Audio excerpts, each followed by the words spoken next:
Assalamualaikum warahmatullahi wabarakatuh. Izin memperkenalkan diri, nama saya Fikri Jupiter Usmana. Di sini saya akan mempresentasikan perihal proyek sistem jaringan. Nah, yang berjudul Analisa Perbandingan Kualitas Kinerja RIP dan OSPF.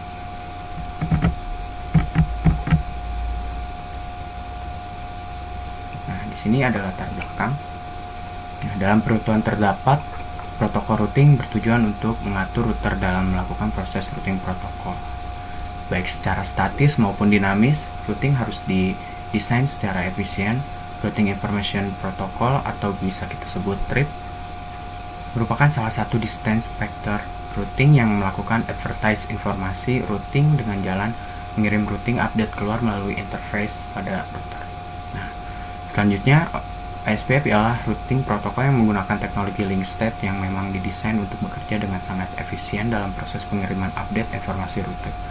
Hal ini menjadi sangat cocok untuk dikembangkan menjadi network berskala besar. Dalam penelitian ini hanya akan menggunakan dua protokol, yaitu OSPF dan RIP. Penelitian yang akan dilakukan adalah dengan menganalisa kinerja performa dari kedua protokol routing tersebut, dengan melakukan pengiriman sejumlah paket data yang telah disesuaikan agar mendapatkan hasil. Nah, di sini pun terdapat rumusan masalah, dan rumusan masalahnya tersebut ialah bagaimana menganalisa kualitas kinerja dari kedua jenis protokol routing. Dan di sini mendapatkan dua batasan masalah, yaitu yang pertama hanya terbatas penggunaan protokol RIP dan OSPF, dan yang kedua hanya membandingkan protokol RIP dan OSPF. Nah, dan di sini pun ada tujuan dan manfaatnya. Tujuannya itu ialah untuk menganalisis kualitas kinerja dua protokol routing RIP dan OSPF, dan manfaatnya itu ialah untuk mengetahui dari dua protokol routing tersebut mana yang lebih berkualitas dan efisien, apakah OSPF atau RIP. Nah, ini ada topologi jaringannya, bisa kalian lihat topologi jaringannya, ada nama and device-nya, terus IP address dan gateway-nya dan sebagainya. Bisa kalian lihat.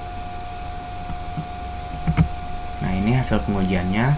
Jadi di sini terdapat nomor PC, destination, RIP, kecepatan RIP dan OSPF-nya ketika mengirim data.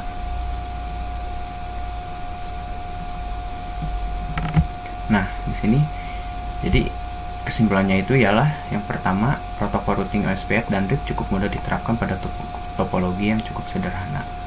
Nah, yang kedua, dengan melihat selisih waktu pengiriman paket data yang dilakukan kedua protokol routing tersebut, terlihat bahwa semakin besar paket data yang dikirimkan, semakin besar pula selisih waktu pengiriman paket dari kedua protokol routing tersebut. Ini membuktikan bahwa protokol routing OSPF akan lebih stabil dalam mengirimkan paket data dengan jumlah yang besar. Sedangkan protokol routing RIP akan mengalami peningkatan yang lebih dibandingkan dengan protokol routing OSPF dalam mengirimkan sejumlah paket data yang besar. Dalam melakukan update routing table, yang terjadi dikarenakan adanya perubahan rute akibat dari penonaktifan salah satu router. Protokol OSPF mampu melakukan lebih cepat dibandingkan dengan protokol RIP. Ini menunjukkan bahwa kinerja protokol routing OSPF lebih baik dibandingkan dengan protokol routing RIP. Terima kasih, cukup sekian. Wabillahi taufiq wal hidayah. Wassalamualaikum warahmatullahi wabarakatuh.